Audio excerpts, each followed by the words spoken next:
वंदे मातरम भैया बहनों। अपनी जो पाठ्य पुस्तक है हमारे अतीत सेकंड, उसका चौथा अध्याय है मुगल साम्राज्य। मुगल साम्राज्य भारत में कैसे फैला, उसकी भारत में स्थापना कैसे हुई, उसकी भारत में जड़ें कैसे जमी, उसके बारे में अपने को इस पाठ में पढ़ने को मिलेगा, समझने को मिलेगा। आइए पेज नंबर 45 निकालिए। और मध्यकाल में किसी भी शासक के लिए भारतीय उपमहाद्वीप जैसे बड़े क्षेत्र पर जहां लोगों एवं संस्कृतियों में इतनी विविधताएं हो, शासन कर पाना अत्यंत ही कठिन कार्य था। यानी मध्यकाल में क्या था कि जो भारतीय उपमहाद्वीप था उसका क्षेत्र भी बहुत बड़ा था, लोग और संस्कृतियों में भी विविधता थी, धर्म में विविधता थी, भाषा में विविधता थी। तो इस क्षेत्र पर शासन करना कठिन कार्य था। अपने पूर्ववर्तियों के विपरीत मुगलों ने एक साम्राज्य की स्थापना की और वह कार्य पूरा किया, यानी भारतीय उपमहाद्वीप पर शासन किया, जो अब तक केवल छोटी अवधियों के लिए ही संभव जान पड़ता था। 16वीं सदी के उत्तरार्ध से इन्होंने दिल्ली और आगरा से अपने राज्य का विस्तार शुरू किया। यानी मुगलों ने अपने साम्राज्य को फैलाना कहां से शुरू किया? दिल्ली से और आगरा से। और 17वीं शताब्दी में लगभग संपूर्ण महाद्वीप पर अधिकार प्राप्त कर लिया। उन्होंने प्रशासन के ढांचे तथा शासन संबंधी जो विचार लागू किए वे उनके राज्य के पतन के बाद भी टिके रहे। यानी मुगलों ने प्रशासन का जो ढांचा बनाया, शासन संबंधी जो विचार, जो कानून लागू किए, वो उनके पतन के बाद, उनके नष्ट होने के बाद में भी लागू रहे, उनको अपनाया गया। ये एक ऐसी राजनीतिक धरोहर थी जिसके प्रभाव से उपमहाद्वीप में उनके पश्चात आने वाले शासक अपने को अछूता न रख सके। आज भारत के प्रधानमंत्री स्वतंत्रता दिवस पर मुगल शासकों के निवास स्थान दिल्ली के लाल किले की प्राचीर से राष्ट्र को संबोधित करते हैं। ये देन किसकी है? मुगलों की। मुगल कौन थे भाई? मुगल साम्राज्य पढ़ रहे अपन, बात आती है कि मुगल थे कौन। मुगल दो महान शासक वंशों के वंशज थे।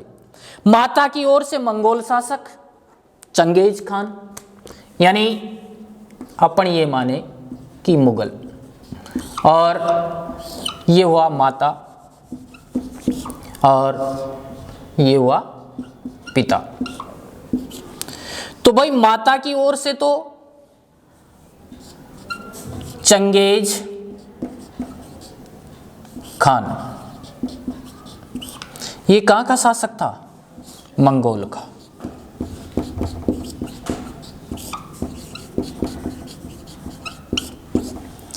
और मध्य एशिया के कुछ भागों पर राज करता था, के उत्तराधिकारी थे।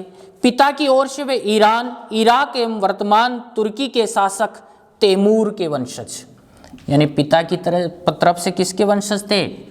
तैमूर के वंशज।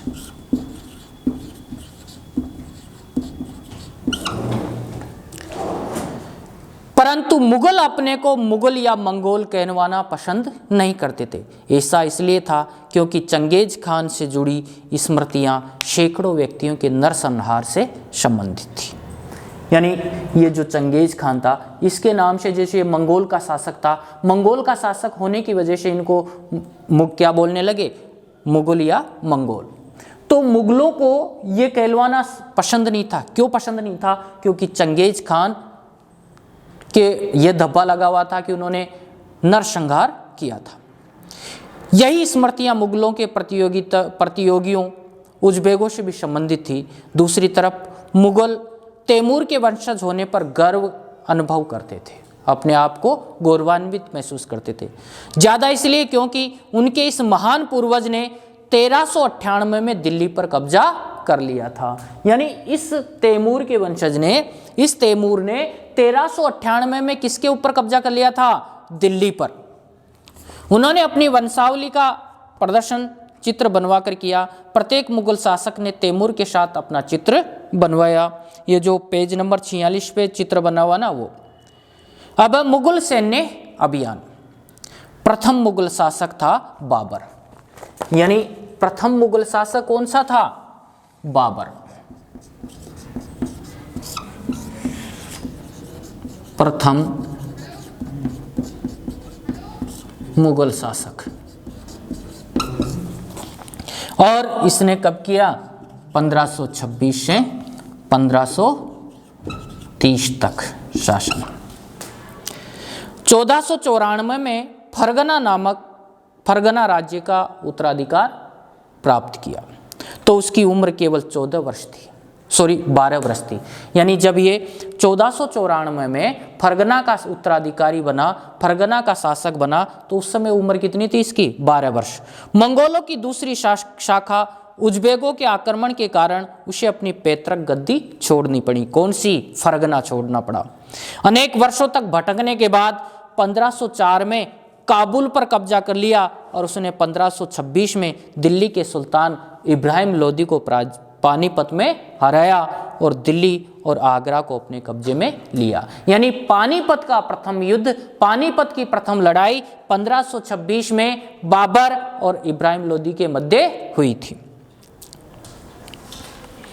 तालिका 1 में मुगलों के प्रमुख सैन्य अभियानों को दिखाया गया है। इसे ध्यान से पढ़िए। क्या आप इस लंबे घटनाक्रम में कोई पुनरावृत्ति ढूंढ सकते हैं? उदाहरण के लिए आप ये गौर करेंगे कि अफगान मुगल सत्ता के लिए तात्कालिक खतरा थे। यानी अफगानी किसके लिए खतरा थे? मुगल सत्ता के लिए, मुगल शासकों के लिए। मुगलों और अहोम, सिखों एवं मेवाड़ और मारवाड़ के संबंधों पर भी गौर करेंगे, इसमें पढ़ने को मिलेगा। सफाविद, ईरान से अकबर और हुमायूं के संबंधों में क्या अंतर था? क्या औरंगजेब के शासनकाल में गोलकुंडा और बीजापुर के अधिग्रहण से दक्कन में युद्ध का अंत हो पाया?